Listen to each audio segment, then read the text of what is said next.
the opportunity. Thank you Pavan, చాలా పద్ధతిగా మాట్లాడారు. ఎస్, అండ్ ఇప్పుడు శివ గారు. హలో అండి, అందరికీ హాయ్. రవి సార్ అభిమానులందరికీ హలో హాయ్. సో ఫస్ట్ ఈవెంట్కి రాగానే సంక్రాంతి కొంచెం ఎర్లీగా వచ్చినట్టు అనిపించింది. అంత సరదాగా ఉంది ఈవెంట్ అంతా, బ్యాక్గ్రౌండ్ సెట్ కానీ సంక్రాంతిలోకి వచ్చామా అన్నట్టు అనిపించింది అప్పుడే. అండ్ రవి సార్ అంటేనే ఒక సరదా, ఆ సరదా 13వ తారీఖు 70mm స్క్రీన్ మీద వస్తుంది. సో ఫుల్గా ఫ్యామిలీస్తో కలిసి అందరూ ఫుల్గా ఎంజాయ్ చేసి హ్యాపీగా ఫిలింని ఎంజాయ్ చేయండి.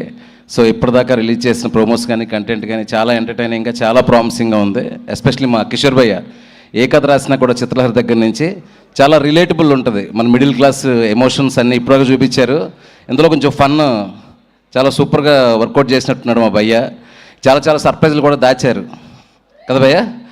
ఏదో ప్రీ క్లైమాక్స్లో ఒక సర్ప్రైజ్ థియేటర్ని ఊపేస్తుందని చెప్తున్నారు అందరూ. అండ్ నేను కూడా eagerly waiting. And very close well wishes ద్వారా సినిమా చాలా చాలా బాగా వచ్చిందని నేను I'm so happy for full unit. And especially the beautiful actress Ashika and Dimple గారు, all the best and you look so beautiful.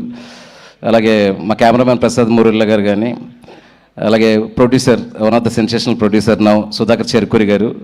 ఈ పండగ మీ అందరి లైఫ్స్లోని పండగ తీసుకురావాలని మనస్ఫూర్తిగా కోరుకుంటాను. అండ్ మ్యూజిక్ డైరెక్టర్ బీమ్స్ ఇప్పటిదాకా రిలీజ్ చేసిన మ్యూజిక్ కంటెంట్ అంతా సూపర్గా ఉంది. భర్త మహాశైలికి విజ్ఞప్తి 13th, don't miss the film in theatres. Thank you so much Ravana, thank you so much everyone, thank you.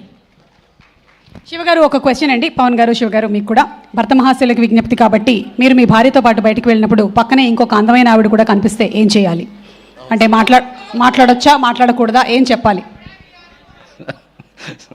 Okay, no comments please. Yes Pavan. ఆవిడ అస్సలు బాగోలేదని మన ఆవిడకి చెప్పాలి. Right answer. ఉత్తమ భర్తగా మీరు అవార్డుని గెలుచుకుంటున్నారు. ఆవిడ అస్సలు బాగాలేదు అని భార్యలకు చెప్పాలి.